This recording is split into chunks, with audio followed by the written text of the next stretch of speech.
Адалдық адам мінезіндегі ең бағалы қасиет. Адалдық ең алдымен адам өзіне адал болып, содан кейін жұмысына, отбасына, еліне адал болу қажет деп ойлаймын.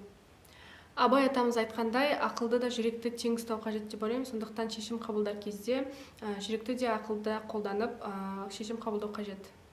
Адал еңбекпен, яғни адал күш-жігермен, бар ынтасымен жұмыс жасаған адам барлық алға қойған мақсаттарына қол жеткізеді деп ойлаймын. Мен алға қойған жоспарыммен, достарыммен, жақындарыммен бөлісемін, олар мені әрқашан қолдайды.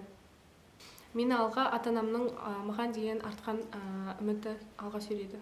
Қазақта абырой, адамгершіліктің тазалығы, сонымен қатар парасаттылық, адамгершілік деген мінездерге теңеседі. Адал күш-жігермен, бар ынтамен жасаған, алға қойған мақсаттарға 100% қол жеткіземін деп ойлаймын. Маған көбінесе мотивациялық кітаптар ұнайды, өйткені сол кітаптардан қолданылған материалдардан көптеген мотивация аламын өзіме.